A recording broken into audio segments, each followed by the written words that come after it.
been pushing for a good while to get people to do research, to follow his lead.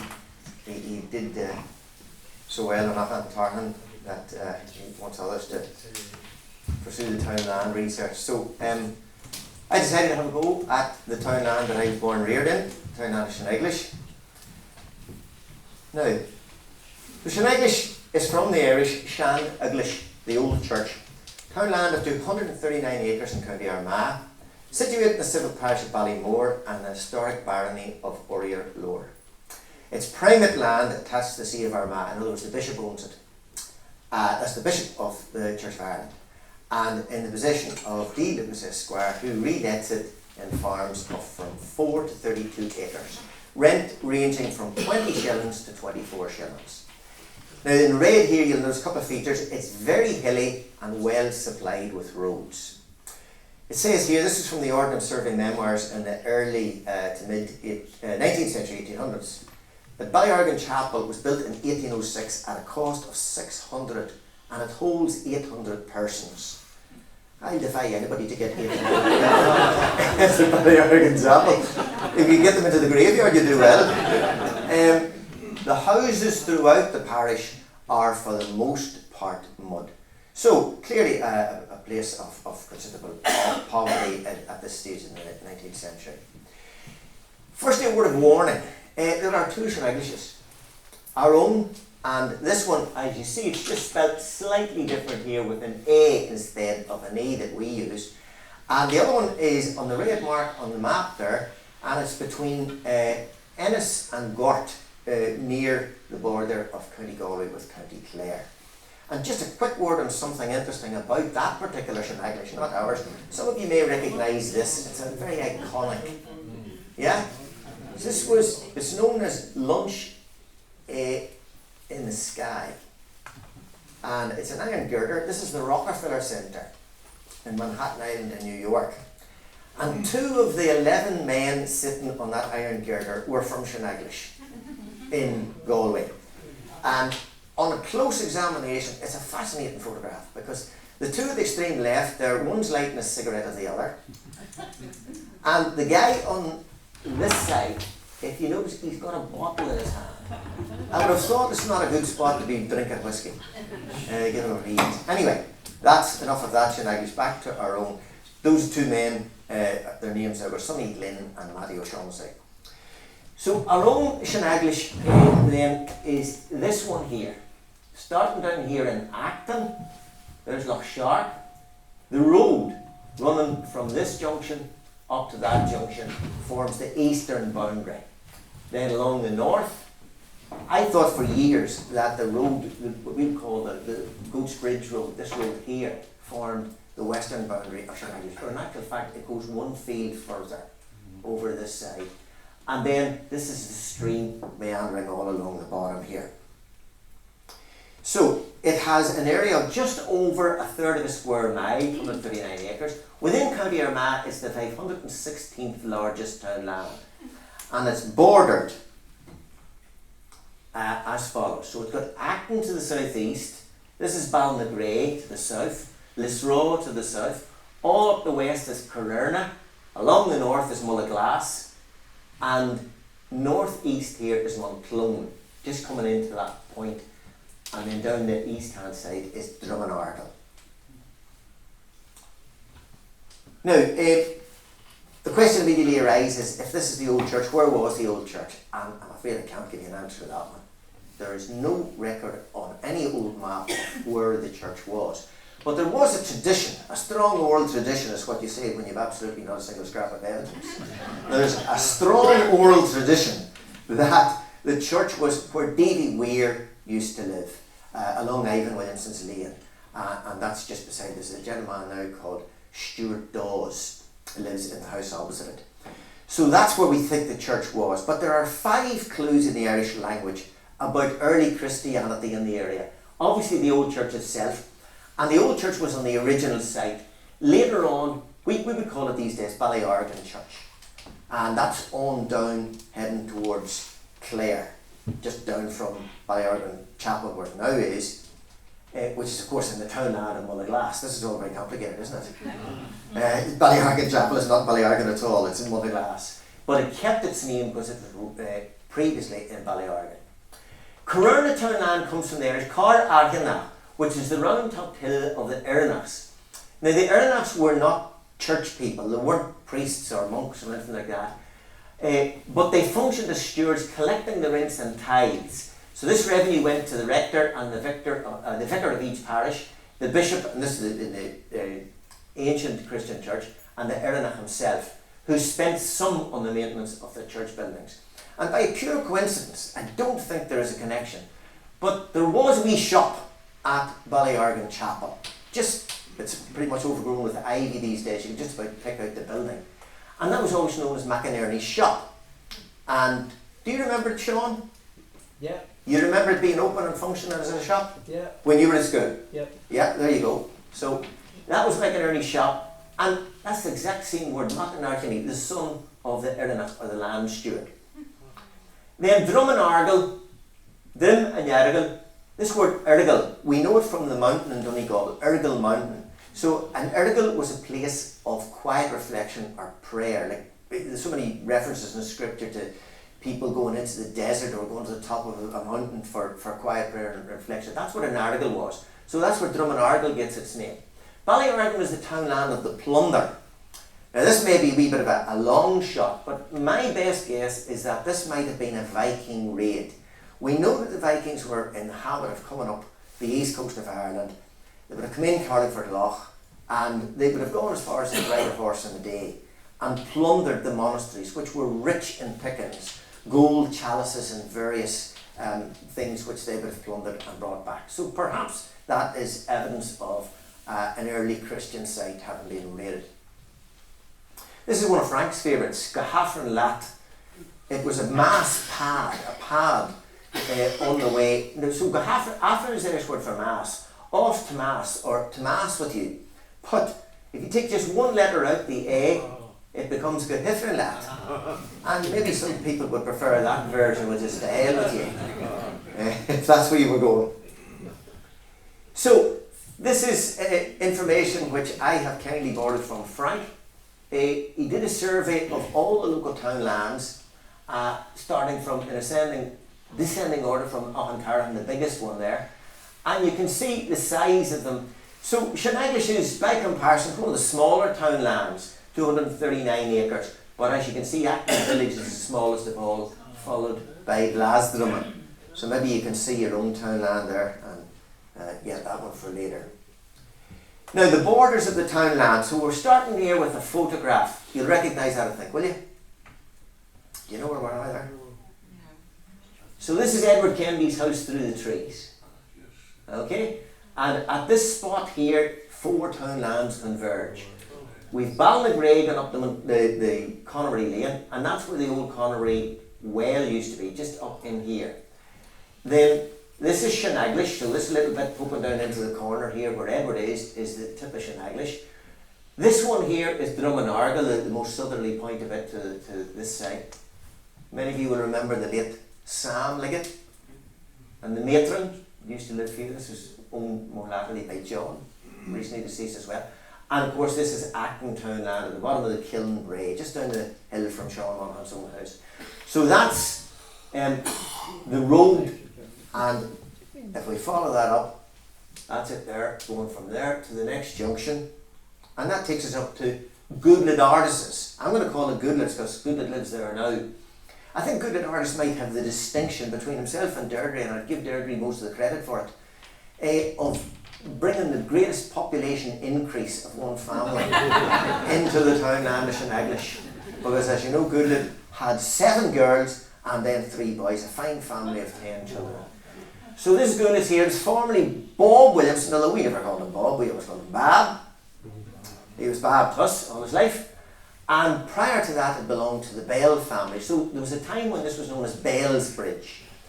And this is the stream that marks the boundary here, just going up Goodlet's garden. And we'll get a better shot of that stream in a minute or two. But it's piped under the road here, comes out of this side into Drum and Argyll. And this goes down a glen, a wooded glen. And down in there was Redmond O'Hanlon's cave. where I spent many an hour as a child playing around. And it was alleged that the highwayman Redmond O'Hanlon, that was one of his many hiding spots when he was on the run from the authorities. Now, to the south we have what is, to all of us I think, known as the Conway River. And that's it running under the bridge there. This is again Edward Kennedy's garden. That's it way upstream, where, as you see here, it's a much more modest stream. Now, in fairness, that one was taken in flood. This one was taken in the summer. But this is part of the boundary. As you see, it's only a drain at that point as it merges into the Goats Bridge River. So that junction is just at this point here. That's the Goats Bridge Road, down one field, and you get to that junction at the drain with the river, and that's it coming under the Goats Bridge itself and meandering all the way down until it gets to Edward Kennedy's ear. Now, the north boundary then of the townland, to my knowledge, it never had a name. I never knew of any name on that river, so I'm going to call it the Mullaglass River because it's mostly in the town of Mullaglass. But again, that's going through good Artis's garden there, and it's in flood. There's good rush of water on it. So it runs all the way back through these fields. This is all John Best's land here. It's meandering all the way back here till it crosses the Goats Bridge Road and goes over one further field. And as you see, at times it's dried up. In the summer, there's not even a trickle of water, and that's the best on that western boundary. So that establishes our boundaries. And these are the two houses.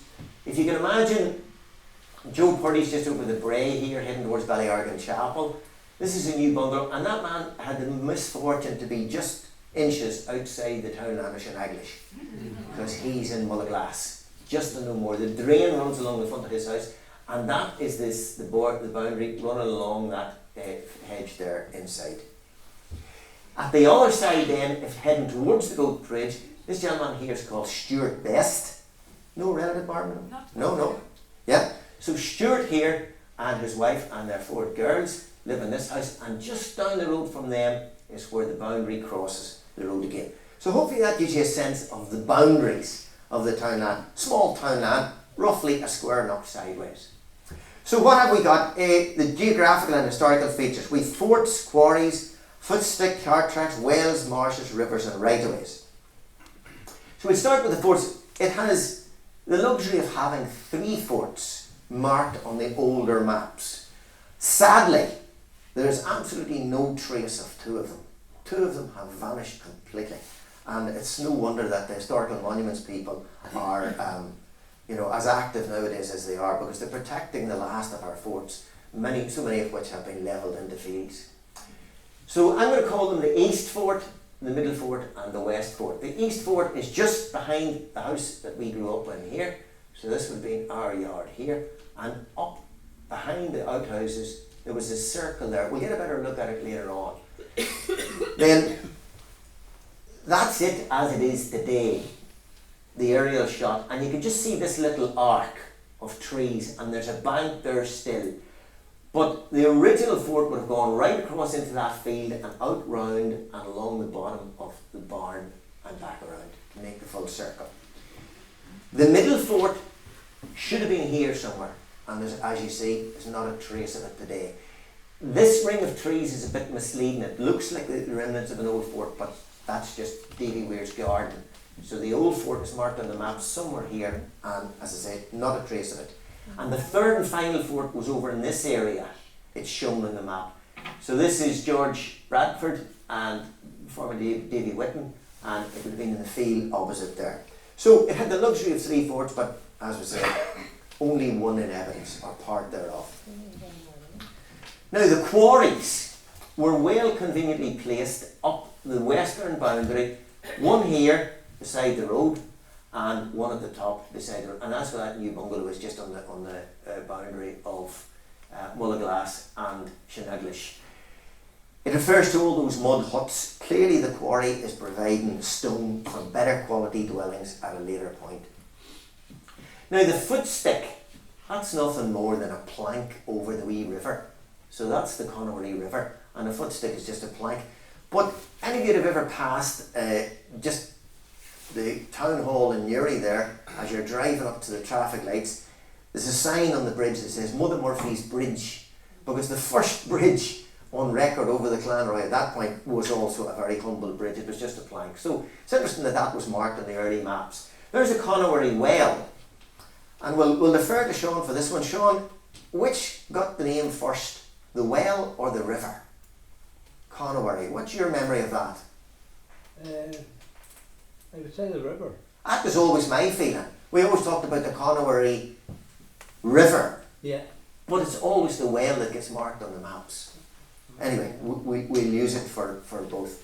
Then this one, of course, is the beach walk. The gate lodge was Sam Liggett's, and that's gone over into Drummond Ardell House, where Ivan McGaw lives, formerly Gracie's, and in latter days it was Bill McLean's, and then of course Ivan McGaw is Bill McLean's grandson. I used to get home from school and walk through the right of way of the beach walk. So in the good weather, from about the month of April to October, instead of getting off in Ryan's Corner and having to walk up through Acton and get abused by the likes of John McVeigh on your way home, it was much safer to cut across, take the shortcut through the domain, and it was a lovely walk, beach walk down through there. And there were nice turn gates on it, and it was a very common right of way in those days. So the cart tracks, the cart, horse and cart, the donkey and cart being the main. So the biggest cart track is of course Ivan's. So this is the entrance here to Ivan's Lane, going across. That's Stevie Weir's, where the original site of the old church was, all the way down Ivan's Lane to Ivan's house in here. But there's another one down here at that quarry, just at the southern tip. So that's the second of our cart tracks. This cart track, you'll see a little bit of it later on in an old black and white photograph. That's Kevin Walsh's Mary's house there, my sister Mary. This is her house coming in here, and there was a small right away in there. This one went right up through our yard up to Tate's. Then that's Goodlet Artists, and there was a right way to farmland up behind his farm, and that one there went into what was Bernard Conlon's. But Bill Cole always used that one when he was going up to his land. That became, because Bill Cole's father, Ivan thinks, bought that farm of Bernard Conlon, Barney Conlon. Now these cart tracks, you can still see them from the sky in the Google Maps, so that you can see the double hedge there, and that's Goodlet's house, Goodlet Artist down at the bridge, and you can see the double track going in there. There's one of them. This one here is up at the back of what was former our house here, and this is the double hedge. So you can see the single hedge there and there, but this one is a cart track because it's all grown over now, and that was cutting across the fields. This one is the one down at that lower quarry again. Now Wales, obviously Wales were very useful in those days before the advent of the piped water and the main water coming down the roads. In 1949, when my father and mother moved into this wee farm belonging to Peter Campbell, my mother had to carry water all the way from the corner of this field. So this was the well field, and she had to carry it along here, up here, all down the backyard, and all the way down to the old house which was there at that time. And shortly after she was doing this, she was coming with 2 heavy buckets. Our neighbour across the road, Johnny Boyce, he saw her with the bucket. "Where are you coming with the water, missus?" He said, "I'm coming from the well." "And where did you bring?"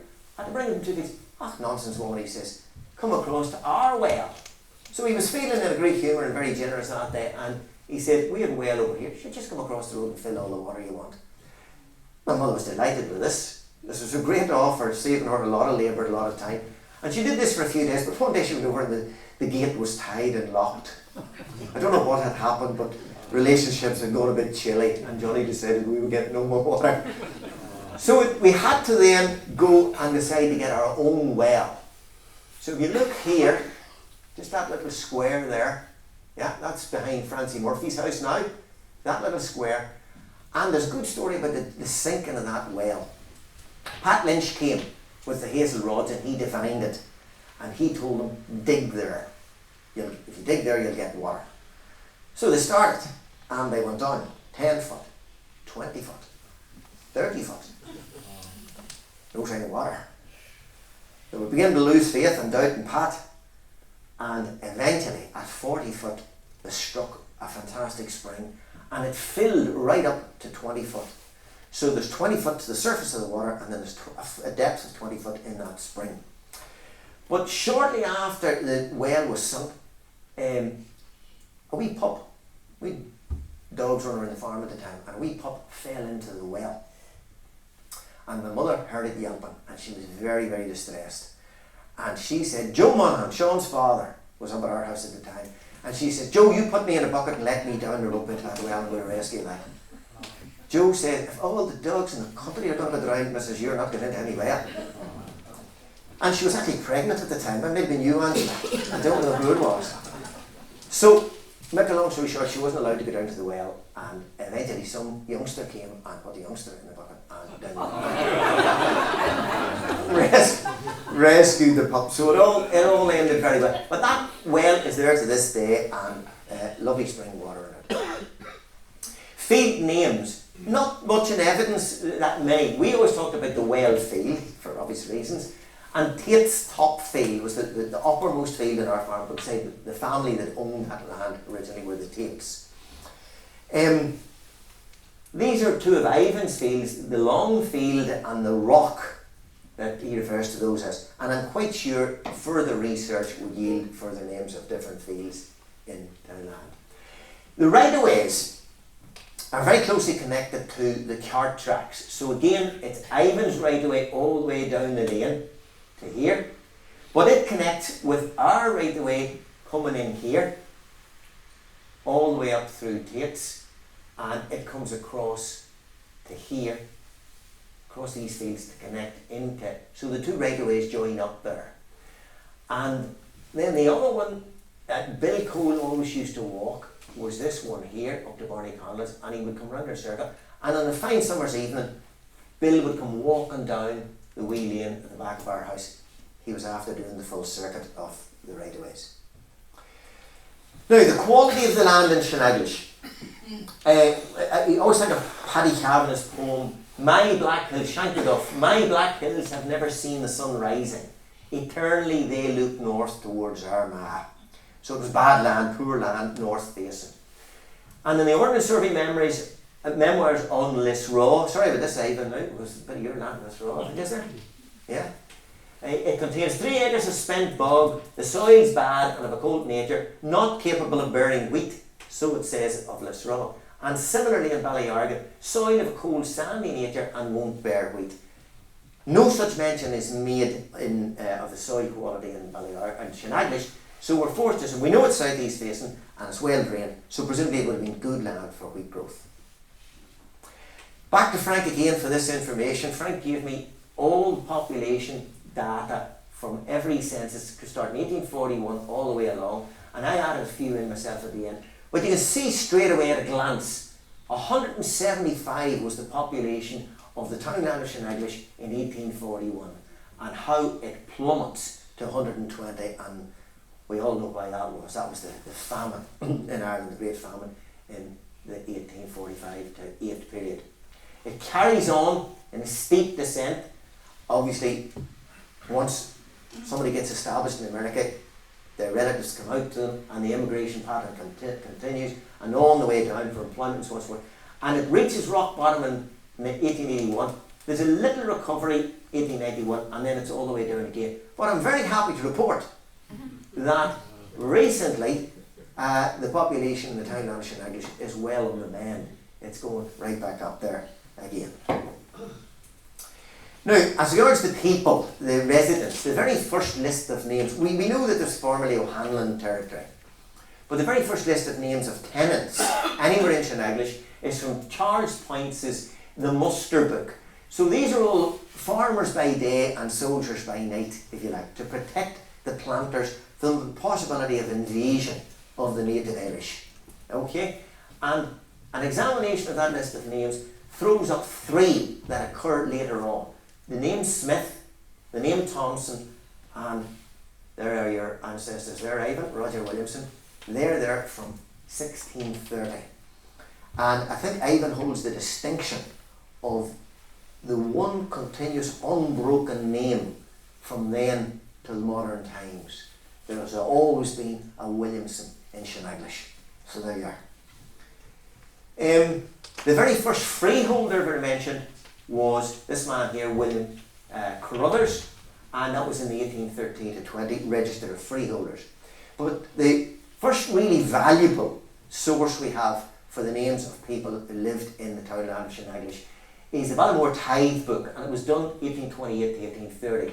Now basically this is the Church of Ireland collecting tithes from all the people of the townland, and indeed the entire parish of Ballimore. And if you look at the list here, it gives the parishioner's name, the total amount of acres, so ARP are acres, rood and purchase, and they divide the land into 4 categories: first quality, second quality, third and fourth, and then they decide, there's a formula. So if you've got first quality land, you're paying 2 shillings per acre, and for some reason none of the land in most of the townlands is considered to be first class. Nearly all begins at second class, and occasionally third and fourth class. So average land would have been put in the second category, and it's 1 shilling 7 pence per acre was the charge for the tithe. This must have been hilly land, possibly wooded land or marshy land, and you were only paying 4.8 halfpenny for that one. But if you look at the acres, you get some sense of the size of the farms there. They're tiny. 5 acres, 3 acres, 4, all the way down to John Reevy, who only had 2 acres. Now the next list, because there are 24 farms in Shaneglish at that time, the next list shows 1 or 2 farms a little bit bigger. The names in red are names that never occur again. So Terence Kelly, Michael Kelly, Keating, Henry Reevy, Bernard McGivern, John Reevy and Ben Costley never pop up in any further survey. The name Costley actually comes up again in Ballinagray, the neighbouring townland. And the second list here, notice they're spelling it the reverse, Shaneglish, rather than Shaneglish. Just slight variation of spelling there. There's James Bell, there's Andrew Williamson, Moore, Crawley, Smith, Maca. Again, 4 more people who don't come in again. That name Cowser, never come across that one before, McClelland and Whitten. Now you can see that James Bell had 27 acres, Andrew Williamson had 34, so there was slightly better sizes of farms. And that's the tithes. Now the next valuable source for getting the names of the tenants in the townland is the Griffiths valuation. The Griffiths valuation was done for the County Armagh around about 1857. And the brilliant thing about the Griffiths valuation is that it doesn't just give you the name of the tenant or the person who owns the land, but it actually shows you on the map where they are. So number 1 is Andrew Moore, and he's in this house, which is now George Bradford, formerly Davy Whitten's. Number 2 is John Whitten. 3 is James McClellan. 4 is John McClellan. 5 is Rob McKee. 6 is this man Crullers, the first freeholder. And if you notice, he owns another little bit right down at the toe that goes all the way down to Edward Kennedy's. So he has 2 pieces within the townland. He has also got 2 tenants here, Jane Thompson and Daniel Murphy. Now my best guess is that that is the ancestor of Annie Murphy, recently deceased, and the family, Jimmy Murphy and that family. And there's still Murphys in that house. This is where their ancestors came from. So those are just 2 houses. There's no land in their case, just the houses. This man's called John Beatty at number 7, just the one field there along Ivans Lane. Number 8 is this farm here, stretching across the lane. That was one Thomas Smith. 9 is Robert Williamson Sr., because there was a Robert and then there was a Robert James. 10 is James Bell, that goes down to Goodwood Artis. 11 is Bernard Conlon. Now Frank has given us a talk on this Bernard Conlon. This is the famous man that made the sundials. And same man, wasn't he, Frank? Or am I mixing them up? No, sorry, he was the man that made the what's his name? Blacksmith. Is that him? That's it. Yes, yes. Bernard Conlon, the blacksmith. Yeah. So that's his farm there, 11. And 12 is completely landlocked. That's the Tate's farm. So that's the top field, as we would have called it. These are the 2 hills. And this farm was completely landlocked and had to come down our lane there. I remember as a child, every now and then, 2 ladies would arrive wanting to see their ancestors' old farmstead. And they'd walk up the back lane and they would look at that. Those were the Tates. This was McParland's, and that there was the ancestors of Josie Mackle and Tommy. That was Mackle's. James Mackle lived in number 14 there. So this is the list then. Andrew Moore. Then the Duke of Manchester nominally owned it all. House, office and land. So this was the total area. This was the rateable valuation on the land. That was the rateable valuation on the house and outhouses. And this was the amount that you had to pay. So this is the first real survey for rates. And you can see here, the houses can't have been too good. There must have been multiples. Only 15 shillings. This is a better dwelling here. £2.5 shillings. 15 shillings, 15 shillings, 15 shillings. On again, slightly better one, 10 shillings. This one's unoccupied on Robert Williamson's farm. That's the one that you showed me the other day, even along the lane, the wee old house. The fact that it was unoccupied explains why it was only a crown, 5 shillings. And then we're on to the last of them here. Solomon Tate, that's that Bernard Conlon, James McParland, and these are the Mackles. Now, we move then to the census, 1901. And at that time there were 10 houses, and these are the names in the Townland of Shaneglish. So Whitton, Seawright, Whitton, Robinson, Smith, Bell, Weir, Williamson, Tate, McParland, Mackle, and Bell again. I'm going through them house by house now, and there's extra information here in the census because it tells us their occupation, farmer, farmer's son, daughter. It gives the religion. The Whitton family were Methodists, and it gives the members of the family, James, his wife, and the 4 children. And then a reference to their literacy. They could all read and write. The next one was another family of Whittons. This was a sister. She lived with her brother, and she had a boarder. This lady who was a seamstress, and she was originally born in County Derry. But it's here that we begin to notice the difference in the two censuses, the 1901 and the 1911. In the 1901, Anne Whitton is 45 years of age, and she can read and write. But by the time we get to 1911, Anne cannot read anymore. Now, whether that's because of failing eyesight or whether she told fibs on the first census, I don't know. But by now she's aged 72. So in the space, she's aged badly over the space of that decade. Clearly, the information given to the people was very often, they were told a pack of lies. These are the Robinsons. Very interesting in this family because they're a reference to the linen industry. The father, James, was a weaver, his wife, then 2 dressmakers, his daughters Minnie and Sadie, and Anne was a female boarder, presumably a relative. She was staying with them. They're a Presbyterian family, and they're all literate again. And so we go on, we can study all of these farmers' sons, more farmers. These are the Smiths. Again, they've changed their spelling by the time we get to 1911 from SMI to SMY. This is a very interesting one, the Bell family. We'll talk later on about a man that many of you will remember, Davy Bell. This is Davy's grandfather, Tommy Bell. Now, Tommy Bell married the widow Weir. This was her Mary Jane, and she had 2 children already, Fanny and Davy Weir. So he was 11 years her junior, and subsequently then they had a son, John Bell. So this is Davy Bell's father. They were Presbyterians, and this Thomas Bell, it says, was born in County Down. So it may well be that there was just a coincidence of surname, and he is no relative to the other Bell in the Townland of Shaneglish, which is James Bell, and we'll see him later on. But there's definitely a mistake in this census, because according to this census, Tommy Bell and Mary and Fanny and Davy Weir were all fluent Irish speakers. My great suspicion is that what they meant was that they speak the English that we speak in Ireland, and that's what they meant by speaking Irish. So, but I don't think they were Gaelic speakers.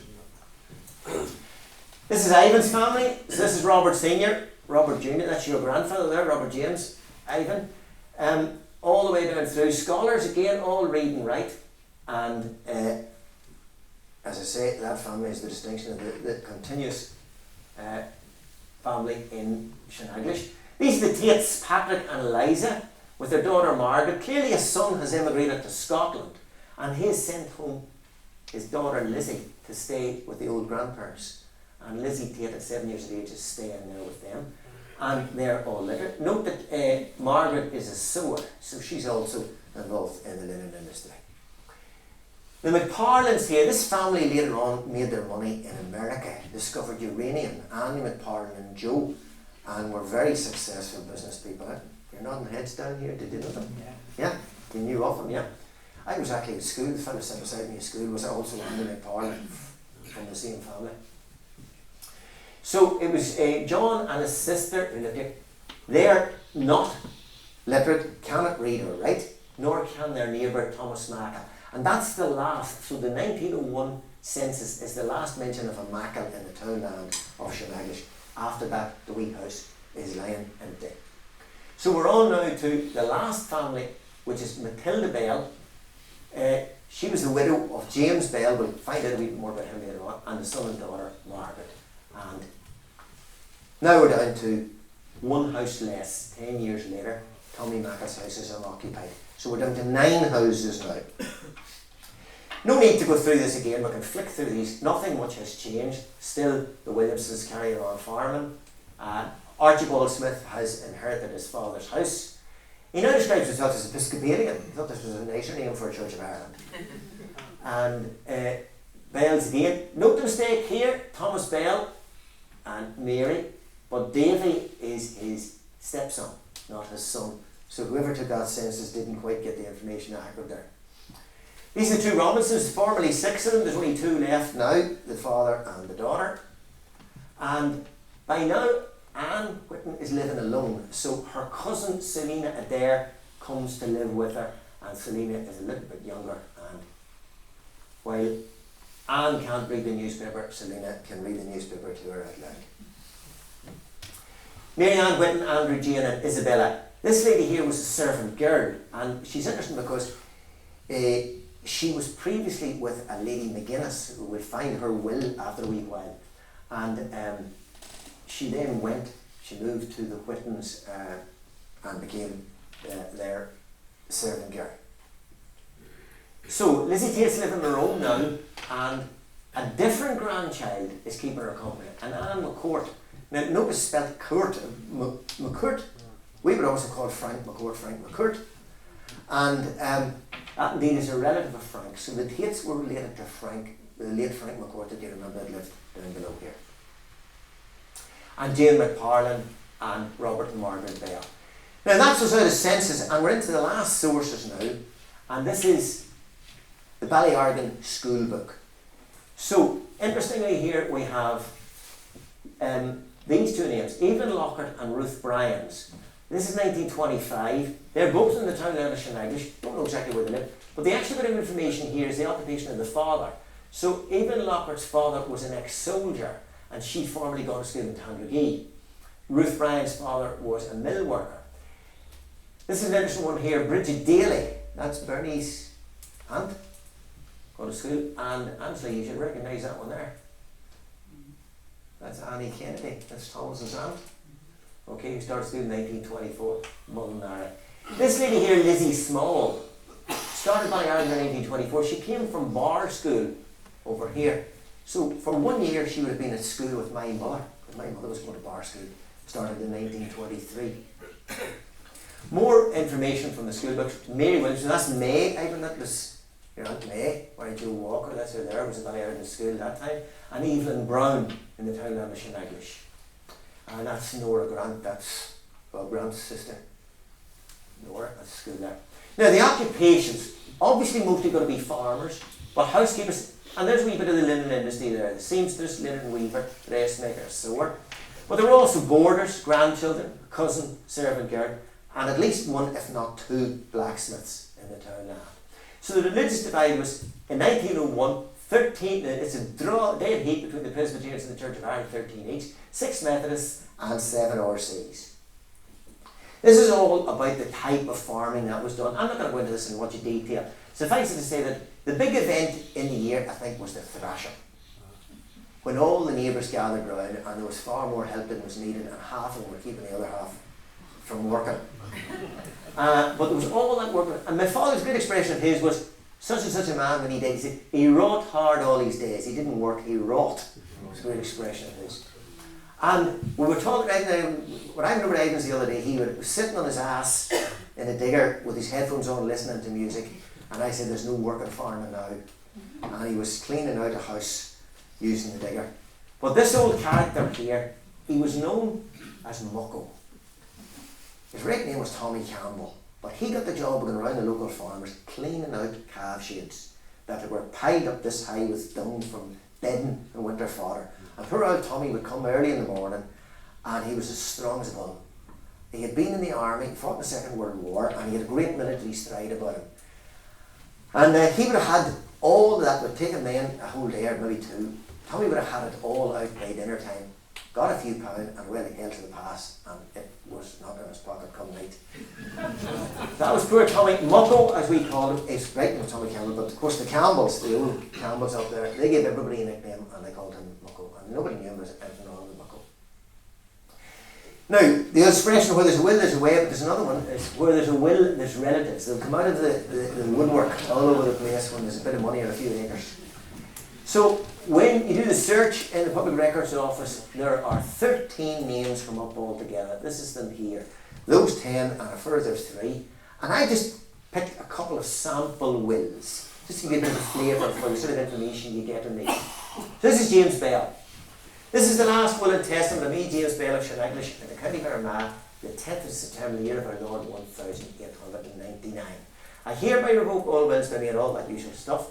I appoint my wife and Robert Bell, my son, to be my executors, and I direct that all my just debts and funeral and testimony expenses shall be paid as soon as possible after my decease. I hereby give and bequeath unto my son Robert my farm in Shaneglish and Drummonargle, with houses and chattels thereon. I give and bequeath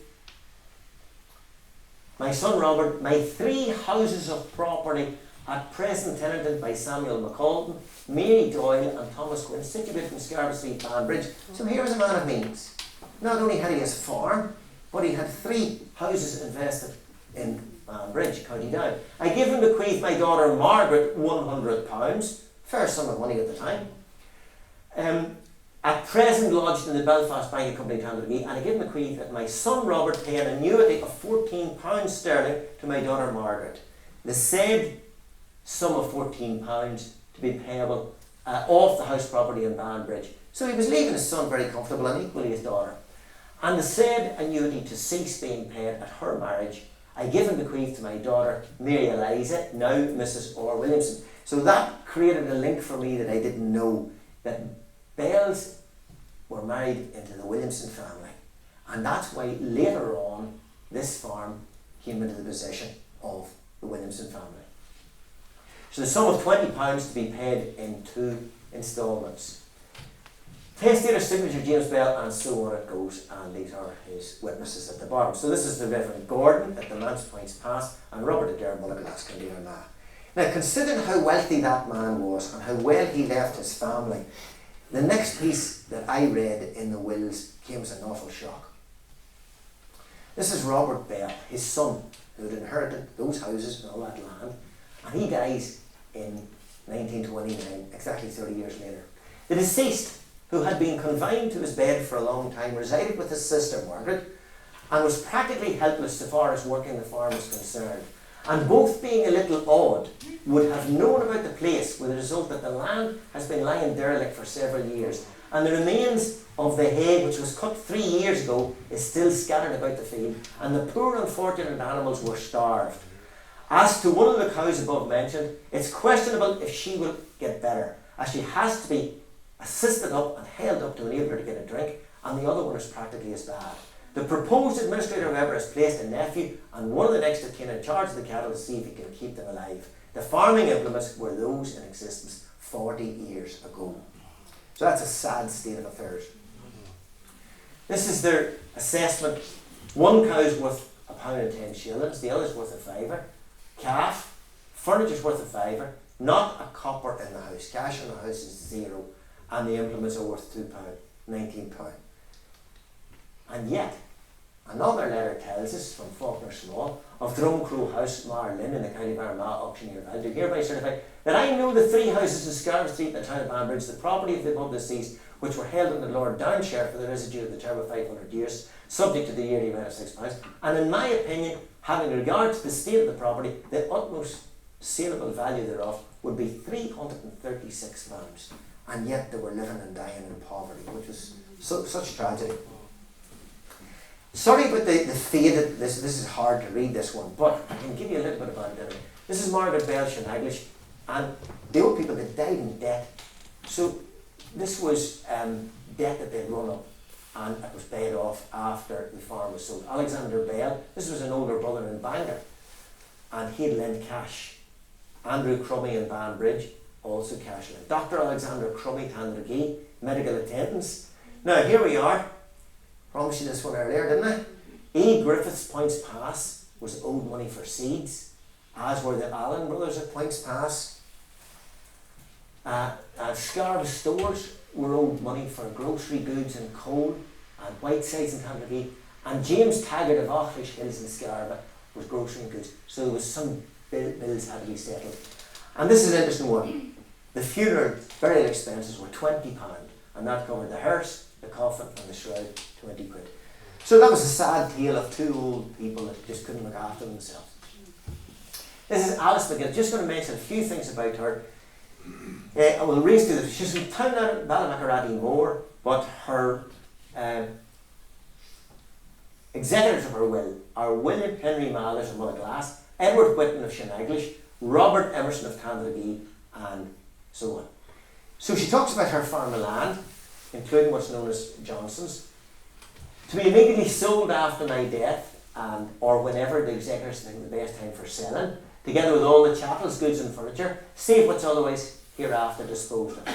And the cash to be applied as follows. I bequeath the sum of £30 to my son James, also £10 to my son John, provided he turns up within 5 years after my death. So John's gone, lost. We don't know where John's gone to. I bequeath £5 to my niece Alice Williamson as an expression of gratitude for her kindness and attention to Edward and myself during our illness. I bequeath £2 to my servant Isabella Davis. Now, do you remember she was popped up earlier on as a servant girl in Whitton's? So she followed to Whitton's and became servant. And so on down through all about her funeral debts. And she makes a reference again.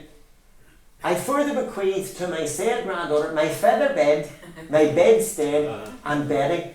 And in case my son John does not turn up within 5 years after my decease, the £10 will to him shall go to my granddaughter Mary Ann Agnes. So people hear Mary Ann Agnes, her life was being well planned out for Agnes. Mary Ann Agnes, God bless her, which together with the other monies to which she is entitled under this will, shall be lodged in the bank for the said granddaughter. And it is my sincere desire that after my death, my said granddaughter shall go to live with her friend Edward Whitton and his sister, and that the executor pay to the said Edward Whitton whatever is fair and reasonable for her board and lodging.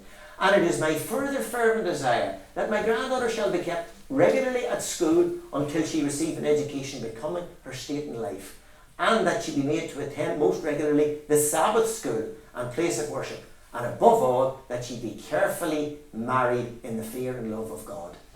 So Agnes McGuinness was planning it all out for 2 generations after. Our next source, and I promised Barbara that we'll get a teen in this at 9 o'clock. One way or the other. We're not going to go past 9 o'clock, even though we're not finished.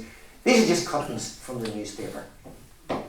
Typical stuff here. William Reid was summoned by Davy Wish and Shaneglish for allegedly allowing ghosts to trespass on his land. Mr. James Whitton Shaneglish Garva last week killed a female fox. Why on earth was that deemed newsworthy? Woodworking classes. We know they were in Shaneglish on Monday the 18th of May. We don't know who was teaching them and we don't know where they were. Medical officer's report was that this was about schools, and it said all public wells in Lordville village are pure. The labourers' cottage wells Ballylisk are influenced by surface water. In Auchlish Shaneglish, I presume that to be Ballyargan School, and Curlust, all schools are without water supplies. Except at Laurel Vale, there is no attempt at sewage. Now, I think Angela can testify that nothing had changed by the time we were at Ballyargan School, because we had an old, dry, stinking chemical toilet outside, and my first job in the morning was to go to McClory's to get a bucket of water. There's no running water. Mind you, one thing we did have in most of those other schools, we had mice, and plenty of them. So, appeal cases, this is poaching rabbits, and this is Jim Whitten, and he summoned this man Robert Hutton for us. But the interesting kick in the heel of it all is, he said he did not give the appellant permission to take rabbits on his farm, but he would not object to any decent man having a shot at a rabbit if he would only close up the holes in the hedges afterwards.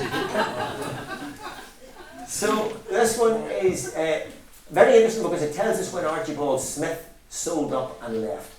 14th of August 1920, and that's an ad for the sale of his farm. So we know we don't know where the Smiths went to, but no, that's when they left Shaneglish. Now, Eamon, I'm sorry about this, but there's going to be some muck on the Williamsons now. We're getting it good there for a while, but it's going to get rough here. Robert James Williams Shaneglish Points Pass was fined 5 shillings for driving a tractor with a trailer attached without a rear number plate. Such a crime. At Points Pass Petty Sessions, Robert Williamson Shaneglish was fined £0.50 and costs in each of 2 cases for neglecting to comply with an order made at Tandragee in February to send his children to school. So there was more work, useful work for them to be done at home than send them to school. But you'll be glad to see that his death notice is in the paper in 16th October 1959. Death took place in Mr. Robert James Williamson Shaneglish Scarf on Monday last week. He'd been in failing health for the past 5 years. Mr. Williamson, a highly respected farmer and member of Acton Parish Church, survived by his wife, 2 sons, 1 daughter and 1 sister. So she's Mrs. Alfie Hannah. You know, Alfie's shop, man, yeah. The funeral took place to Points Pass Churchyard, the services at his home church in Graveside being conducted by the Reverend George Long. Chief mourners, that's Bob and Davy, I'm his father, Joe Walker, son-in-law Alfie Hannah, Francis Keys, Joe Brown, brother-in-law, etc. Now, drunks. On the complaint of Constable McWilliams, John Flanagan, Ballyargan and John Bell Shaneglish were each fined 2 and 6 and costs for having been drunk on Points Pass. You would catch more than 2 most Saturday nights in Points Pass these days, imagine. So this is Davy Bell. That was the same John. That was Davy's father. Many of you will remember Davy. How many of you remember Davy Bell? Yeah, many of you remember Davy. Okay. So this is Davy on the binder. He's driving the tractor. This is an uncle of mine, Dan McKay. Another uncle of mine, my father's brother, Owen. So that's Davy with the cap, and this is him in the cornfield here. Davy again, that's my father there beside him. And my father and Davy Bell were very, very close friends, and indeed they worked very closely together. They took land together, worked together, shared machinery. At one stage, Davy used to say, he laughed and said that there's a McClory Bell trailer because my father bought the parts and Davy built it up.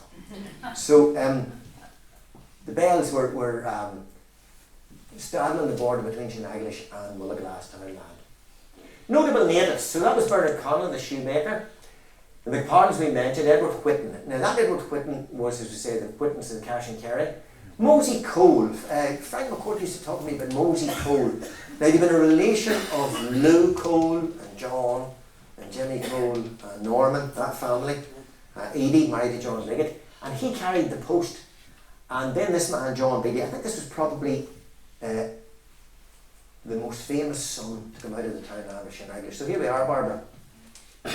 There's your friend, Charles Lanyon. Okay? And this is a school for the education of deaf, dumb and blind. It's designed by Lanyon in an Elizabethan style. Cost £8,000, opened to pupils 1845, the year of the famine, demolished in 1963. So it lasted over 200 years.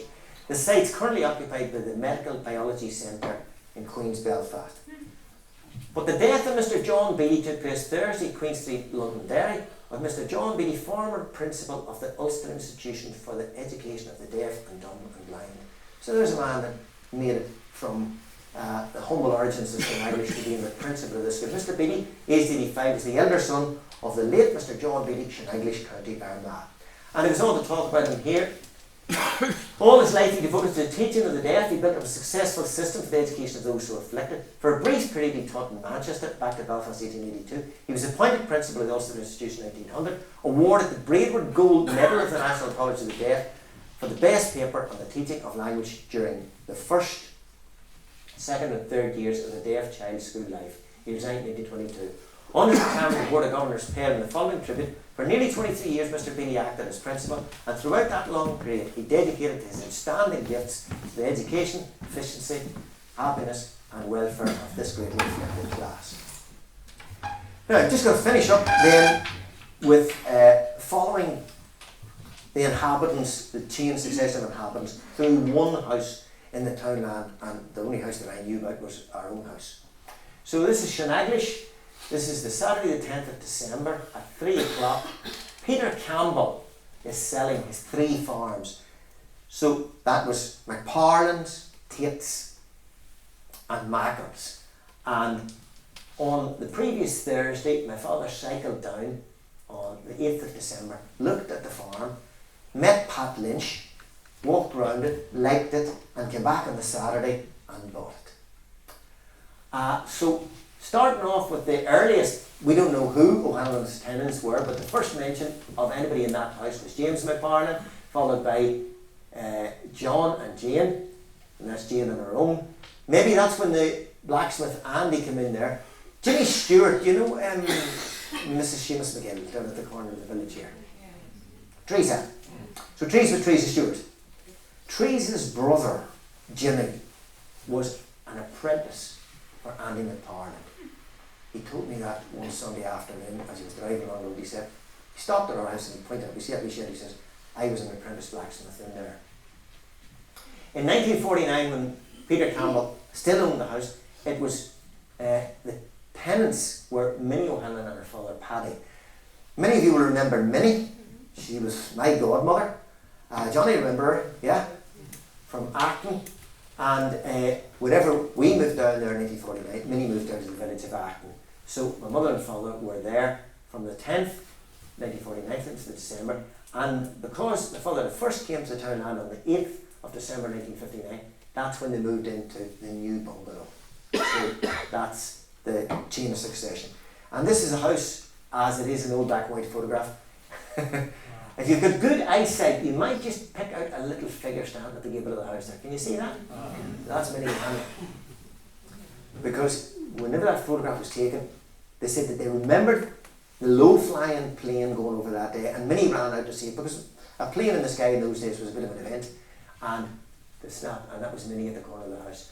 So these two here, we'll get a better look at them up, but this was the orchard, and there's what was of the fort in those days. You can sort of see roughly where the fort was. It was better there. This is that old cart track that I mentioned. This is where Francie Murphy is now. This is the old house, and this is where Kevin and Mary Walsh are in Mackle's old house now.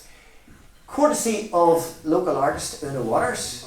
Una did this one for me a number of years back, and a damn good job she did, because that house has since been levelled. But you can see that there was an extension. That was the original house. This lower room was put through at this stage. And isn't it interesting that the byre was the one on the left and the stable was the one on the right, and it was a slated roof. This was only a tin roof, formerly thatch. So the animals had a better covering than the humans in this case. That's the right way lane right up. This is the orchard to the side. And Una's first draft of this, she had no chickens. And she looked at it and she said, that's life, is that old photograph. So she then put in the 6 chickens. She thought it looked better. So the house was sold in 1949 for $1,850. My father said he didn't have that money. He had about £1,000, which he paid over. And then he carried the rest of the money up to old Peter Campbell as he earned it. And the Campbells gave him a wee bit of leeway with that. But the thing that he always used to talk about when he would get sort of nostalgic, he would talk about those first years when he was there in the house. And he said this was post-war, land prices had fallen, and he said that that's why Peter Campbell probably sold, because he thought that the land was going to lose its value completely. And that land had been in grazing for years, and it was full of red water. When land's not broken up and ploughed, then the disease comes in, red water, it becomes a nuisance. So it was all due for ploughing, and there was a subsidy in those post-war years for ploughing land, but the subsidy was in early January. Now my father was coming down in December, cold, bad weather, not good weather for ploughing. But he said that he never, with one horse and a plough, he never would have got it ploughed. But he said all his Protestant neighbours came and gave him a day's ploughing. So the Williamson brothers, the two Johnson brothers, Johnny and Walter from Unclone. He mentioned various other neighbours by name, the Bells of course. He mentioned Jack Ferris, come and give him a day's plough. All his neighbours came. They got the whole thing ploughed within the deadline and he got the full subsidy. So he said he thought he got a great welcome to the Townland of Shaneglish. This was the O'Hanlons then that lived in the house before us. And I'm going to finish off with this one here. I think it's significant that, you know, when you look at life in those days, we lived together, we worked together, we played together. My earliest play friends were Ivan, Finney Reid down McClory Lane, the Bell children. It was only later, when I went to Points Pass School, that I began to know the likes of Johnny McVeigh and ruffians like that. But it was all sort of country kids that we knew, and we played together. We worked together. And we went to school together. We learned together, because this is the last day of my Ireland school in 1968. This is Patricia Whitten. You remember Patricia, many of you? Patricia, stout girl. Patricia's passed on, yeah? That's Patricia. This is Laura Williamson behind her here. Now, for nostalgic purposes, this is you, Angela. You come back that day for the last day at school, as Marion Lavery was saying. This is our old teacher, Mrs. Campbell, says what? Francie Lavery. This is Brendan Lavery. Pauline, as we get her McKiernan. This is Winifred, Lord mercy, she's passed on now. Winifred McAleese, Cecilia McAleese, little Steve MacDonald, Tracy Campbell, Carmel Lavery, and yours truly.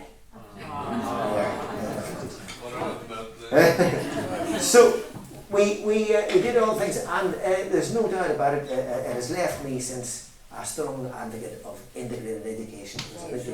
Yes, Kieran. Was my aunt Well done, well spotted. Your aunt Nelly preceded. Nellie Savage was the teacher of the school before Mrs. Campbell. She's on the old. She's mentioned on the old roll books here. Yourself and Francie. Nellie Savage was the old person. I mind talking to that fella. I used to work along with not Enterprise, but the DOE, and I forget really big stout man, and he remembers my, wasn't Bell, he was some other name, I can't remember the name, but he remembers my aunt. And that was Nellie was the teacher in church. Actually, they worked together for a few years. Mrs. Campbell, when she first came out, she was Cassie McAvoy, Therese McAvoy, and she was the sort of the apprentice teacher under the guidance.